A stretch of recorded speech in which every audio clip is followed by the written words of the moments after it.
بسم الله الرحمن الرحيم. الحمد لله الذي أنزل على عبده الكتاب ولم يجعل له عوجا قيما لينذر بأسا شديدا من لدنه ويبشر المؤمنين الذين يعملون الصالحات أن لهم أجرا حسنا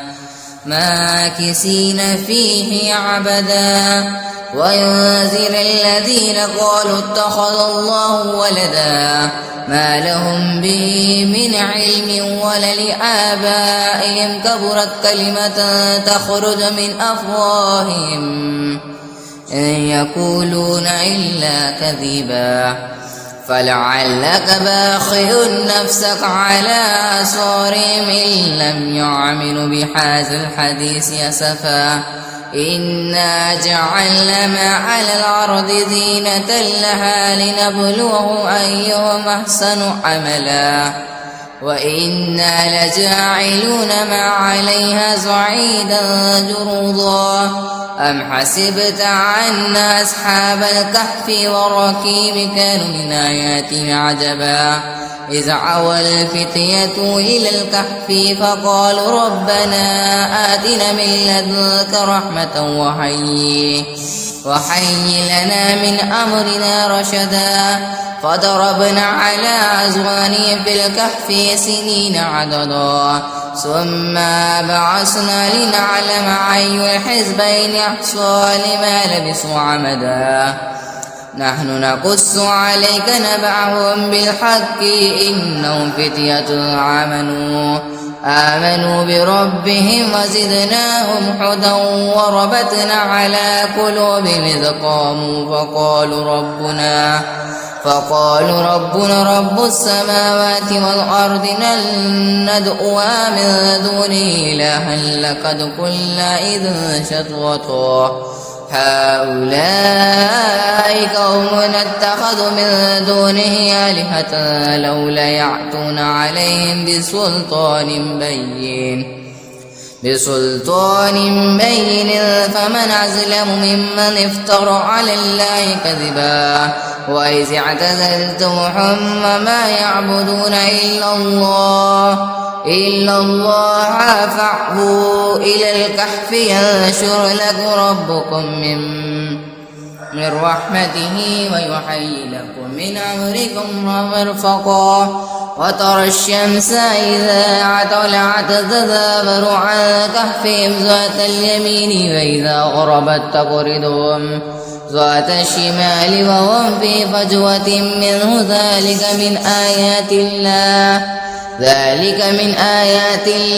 من يهد الله فهو المهتد ومن يضلل فلن تجد له وليا مرشدا وتحسبهم أيقاظا وهم رقودا ونكلمهم ذات اليمين وذات الشمال وكلب باسط ذراعيه بالوسيد لو اطلعت عليهم لوليت منهم فرارا ولمعليت منهم رعبا وكذلك بعثناهم يتساءلوا بينهم قال قائل منهم كم لبثتم قالوا لبثنا يوما أو بعد يوم قالوا ربكم أعلم بما لبثتم فبعثوا أحدكم ببارككم هذه إلى المدينة فلينظر أيها أزكى طعاما فليأتكم برزق منه وليتلطف وليشعرن بكم أحدا إنه أن يزحروا عليكم يرجمكم أو يعيدكم بملة ولا تفلحوا إذا أبدا وكذلك عثرنا عليهم ليعلمون أن وعد الله حق وأن الساعة لا ريب فيها إذ يتنازعون بينهم أمرهم فقالوا ابنوا عليهم بنيانا ربهم أعلم بهم قال الذين غلبوا على أمرهم لنتخذن عليهم مسجدا سيقولون ثلاثة رابعهم كلبهم ويقولون خمسة سادسهم كلبهم رجما بالغيب ويقولون سبعة وثامنهم كلبهم قل ربي أعلم بعدتهم ما يعلمهم إلا قليل فلا تمار فيهم إلا مراء ظاهرا ولا تستفتي فيهم منهم أحدا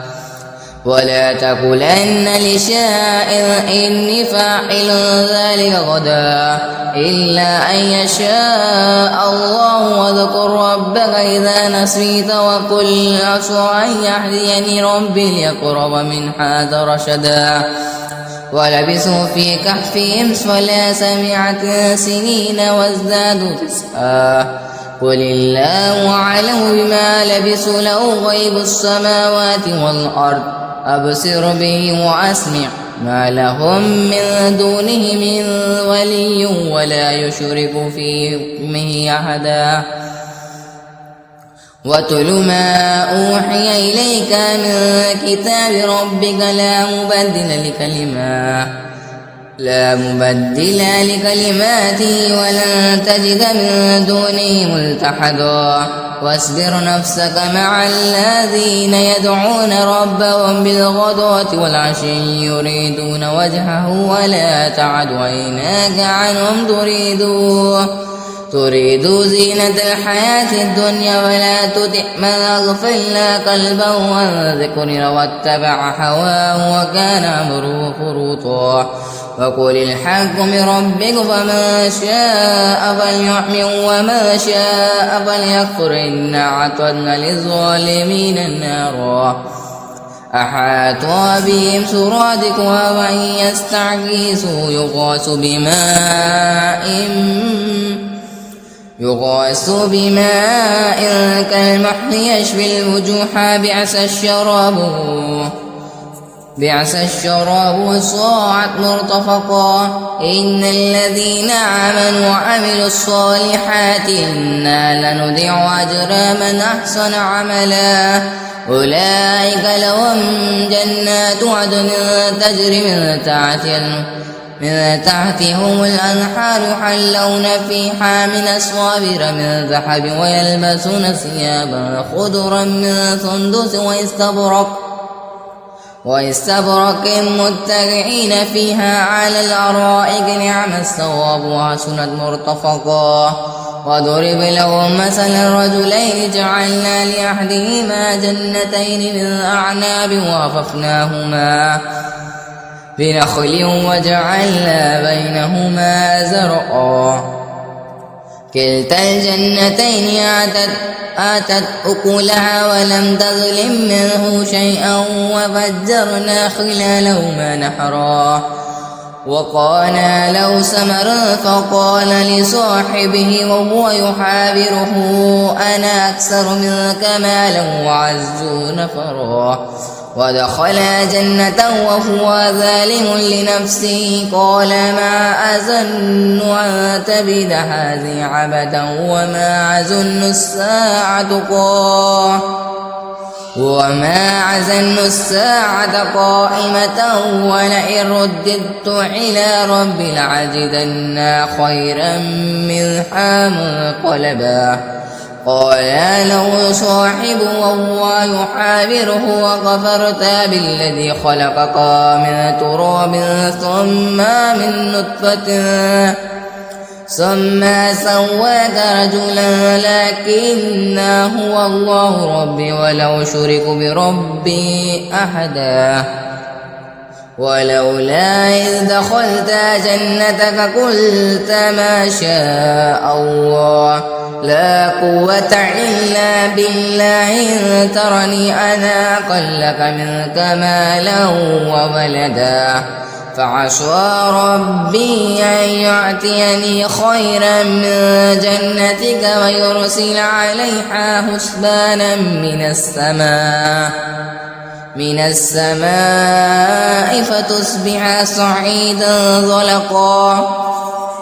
أو يصبح ماؤها غورا فلن تستطيع له طلبا وهويتا بثمره فأصبح يقلب كفيه على ما أنفق فيها وهي خاوية على عروشها ويقول يا ليتني لم أشرك بربي أحدا ولم تكن له فئة ينصرونه من دون الله وما كان منتصرا هنالك الولاية لله الحق هو خير ثوابا وخير عقبا وضرب لهم مثل الحياة الدنيا كماء أنزلناه من السماء فاختلط به نبات الأرض فأصبح هشيما تذروه الرياح وكان الله على كل شيء مقتدرا المال والبنون زينة الحياة الدنيا والباقيات الصالحات خير عند ربك ثوابا وخير عملا ويوم نسير الجبال وترى الأرض بارزة وحشرناهم فلم نغادر منهم أحدا وأريد على ربك صفا لقد جئتمونا كما خلقناكم أول مرة بل زعمتم أن لن نجعل لكم موعدا ووضع الكتاب فترى المجرمين مشفقين مما فيه ويقولون يا ويلتنا ما لي في هذا الكتاب لا يغادر صغيرة ولا كبيرة إلا أحصاها ووجدوا ما عملوا حاضرا ولا يظلم ربك أحدا وإذ قلنا للملائكة اسجدوا لآدم فسجدوا إلا إبليس كان من الجن ففسق عن أمر ربه أفتتخذونه وذريته أولياء من دونه هم لكم عدو بئس للظالمين بدلا ما أشهدتم خلق السماوات والأرض ولا خلق أنفسهم وما كنت متخذ المضلين عضدا ويوم يقولون نادوا شركائي الذين زعمتم فدعوهم فلم يستجيبوا لهم وجعلنا بينهم موبقا ورعى المجرمون النار فظنوا أنهم مواقعها ولم يجدوا عنها مصرفا ولقد صرفنا في هذا القرآن للناس من كل مثل وقال الإنسان أكثر شيء جدلا وما منع الناس أن يؤمنوا إذ جاءهم الهدى ويستغفر ربهم إلا أن تأتيهم سنة الأولين أو يأتيهم العذاب قبولا وما نرسل المرسلين إلا مبشرين ومنذرين ويجادل الذين كفروا بالباطل ليدحضوا به الحق واتخذوا الآيات وما أنذروا هزوا وما أظلم ممن ذكر بآيات ربه فأعرض عنها ونسي ما قدمت يداه إنا جعلنا على قلوبهم أكنة أن يفقهوه وفي آذانهم وقرا وإن تدعوهم إلى الهدى فلن يهتدوا إذا أبدا وربك الغفور ذو الرحمة لو يؤاخذهم بما كسبوا لعجل لهم العذاب بل هم موعد لن يجدوا من دونه موعلا وتلك القرى أهلكناهم لما ظلموا وجعلنا لمهلكهم موعدا وإذ قال موسى لفتاه لأبره حتى أبلغ مجمع البحرين أو أمضي حقوبا فلما بلغ مجمع بينهما نسيا حوتهما فاتخذ سبيله في البحر سربا فلما جاوز قال لفتاه آتنا غداءنا لقد لقينا من سفرنا هذا نصبا قال أرأيت إذ أوينا إلى الصخرة فإني نسيت الحوت وما أنسانيه إلا الشيطان أن أذكره واتخذ سبيله في البحر عجبا قال ذلك ما كنا نبغي فارتد على آثارهما قصصا فوجد عبدا من عبادنا آتيناه رحمة من عندنا وعلمناه من لدنا علما قال له موسى هل أتبعك على أن تعلمني مما علمت رشدا قال إنك لن تستطيع معي صبرا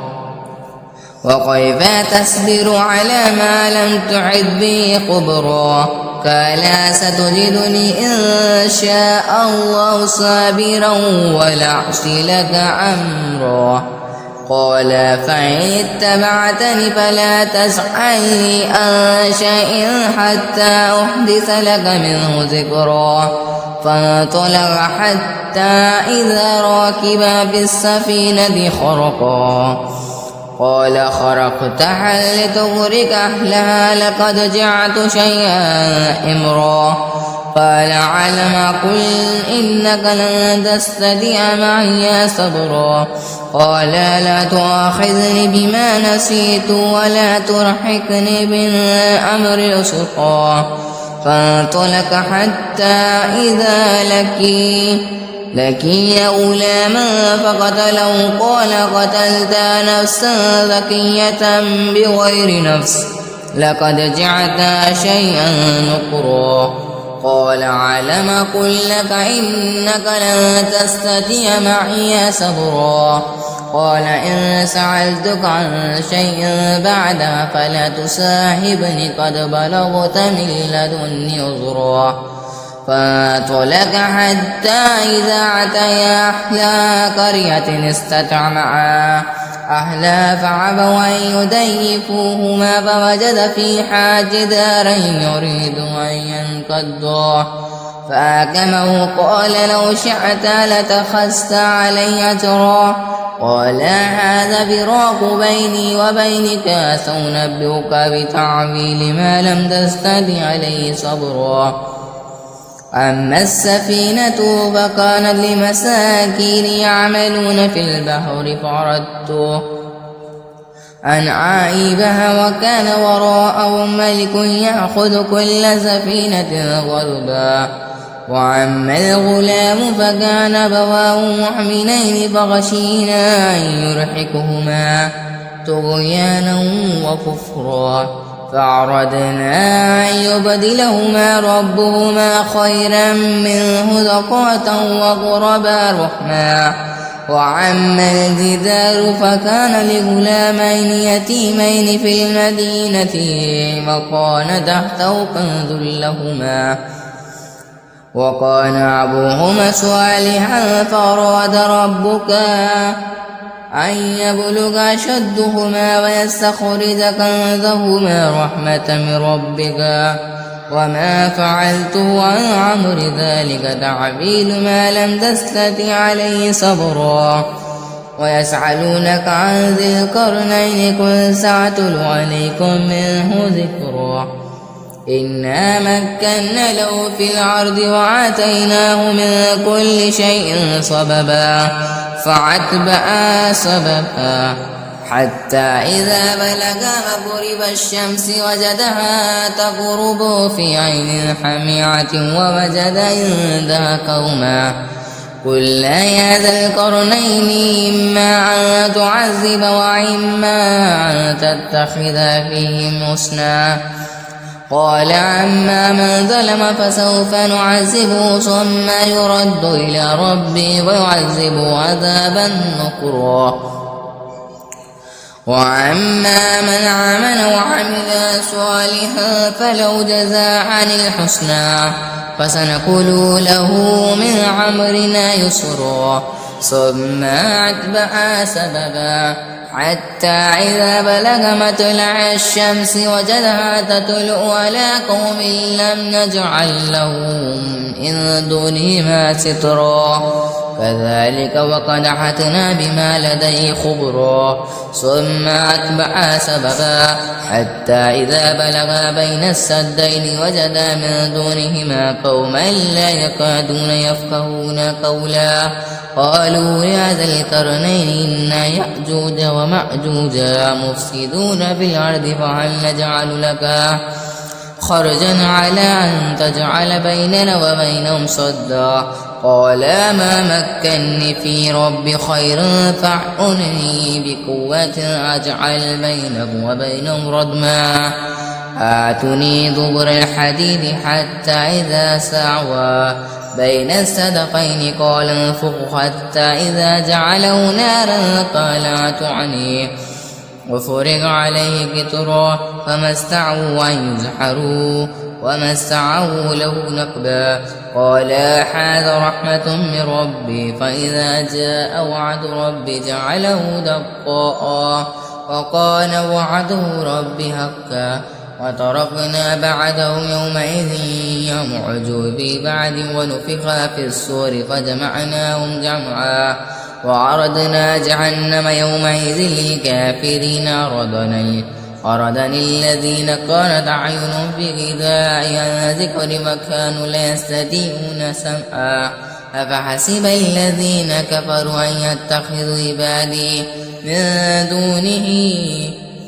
من دوني أولياء إنا أعتدنا جهنم للكافرين نزلا قل هل ننبئكم بالأخسرين أعمالا الذين ضل سعيهم بالحياة الدنيا وهم يحسبون أنهم يحسنون صنعا